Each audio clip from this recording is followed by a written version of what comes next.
So I'm here with Chris Koster, and you are playing an upcoming, I think it's the April 11th show for the 401 concert series. Yeah. Awesome. All right, so how did you start in music? Oh, wow. I bought a drum kit out of the Kingston Wig Standard with my paper route money when I was like 11. Mm-hmm. And my older brother, kind of took it over and stole it away from me. Oh. And got quite good on the drums. And then starting bands with my drum kit. My dad felt bad for me, and so he bought me a guitar. And then I started trying to learn how to play that. And then my brother Dave started putting together all these bands, playing drums on my drum kit, and they needed a singer because they weren't good enough musicians yet to make their way through the song without vocals. And I was the only one who knew the lyrics to Sweet Child of Mine, so nice. I got the gig that way. And of course, when you're 3 years younger than your brother, you're super, super uncool. So I was going to be kept as the singers until they could find someone better. And they would audition guys right in front of me. Oh, ouch. Yeah, it was. It explains a lot about my personality later in life. But they'd bring in like these 20-year-old guys. I was like 12 or 13, and they'd audition these guys right in front of me and stuff. And it was harsh. All the other guys in the band were like, "Your brother's really good. Like, we should just keep him as a singer." And of course, the older brother was like, "No, we can't do that." So they never did find anyone better, though. So. Well, see, the guys were right. And then from there, I just started. We were playing lots of shows. Like, I've been playing like full weekends and stuff like that ever since I was 12 or 13. I was that kid in grade 7 and grade 8, falling asleep at his desk on Monday morning because I had been 3 nights at the Elgin Tavern and nappity paisley party pals and stuff. So like just playing covers. And cut my teeth doing that for probably a decade, and then I started writing songs basically as soon as I got that guitar. Mm-hmm. And they were really, really horribly bad, and then I just kept at it until I started writing a couple good ones, and haven't really looked back since then. Fantastic. So you talked about writing and how kind of your process has grown and over the years, so can you tell me a little bit about your creative writing process when you sit down to write a song? Yeah, these days it's just capture it wherever you possibly can. I don't really have a go-to method. It's kind of like I'm surrounded by instruments in my apartment, and I've got a piano there and a bunch of keyboards and a bunch of guitars on the walls and stuff, so it's kind of a place where you end up feeling pretty lazy and guilty if you're sitting there and not making music. So it's kind of like a live-in studio at this point. So I just basically, I'm always kind of playing music, and then you'll be fooling around on the guitar and something will jump out that's pretty interesting. The melody always comes really quickly. Lyrics definitely take a bit longer because I try to put a lot of thought into that and get some interesting stuff happening. So if it was just instrumental, I could put out a box set a month, but the lyrics are what takes some time, and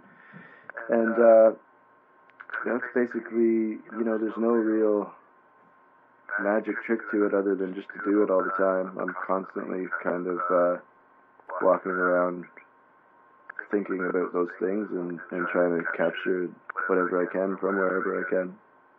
That's interesting. What's your favorite song to sing live? Oh man, it would have to change daily. Whatever one gets me to where I'm going. These days, I truly approach live music kind of looking for transcendence and getting off the planet for a little bit.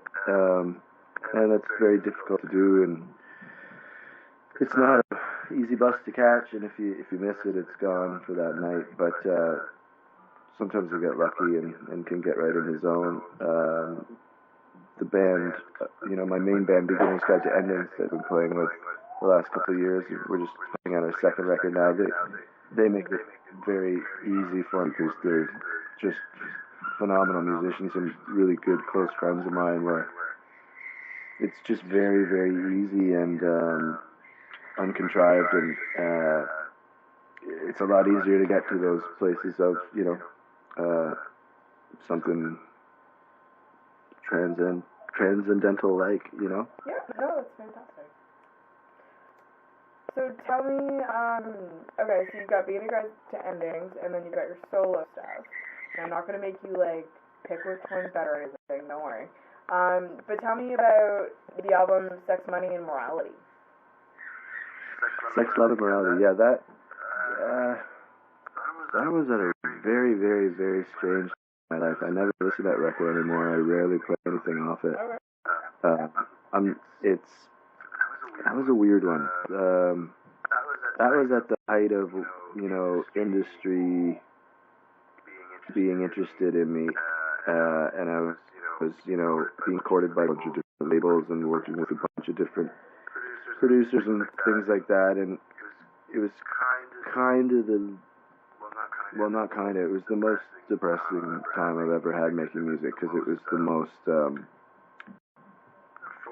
for the wrong reasons. It's a strange record for me. I kind of don't have great memories of that one. Do you want to maybe tell me what's the journey been like coming from that kind of maybe darker point to where you guys are now with making music? Yeah, totally. The entire reason that this band is called Beginner's Guide to Endings is because I really went the ringer and had to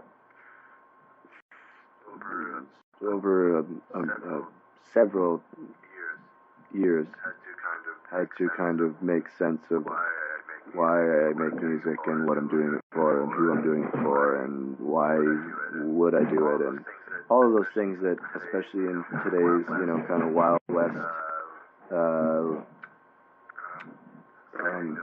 setting of trying to create art, it's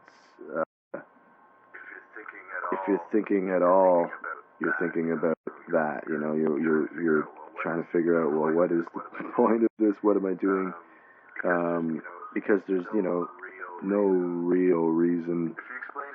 If you explained it to somebody outside of it, what it entails, they would say, why do you do that? That makes no sense whatsoever, because it doesn't make any sense to do. There's no demand for music, right? Music is everywhere. If you're not making it, nobody's going to notice, because they're just going to get it from somewhere else. And you can go down those dark avenues pretty easily, get really negative and really defeated about it. And I honestly think that a lot of the time, the closer you are into that industry and the closer you are to, those people that can be quite, sycophantic,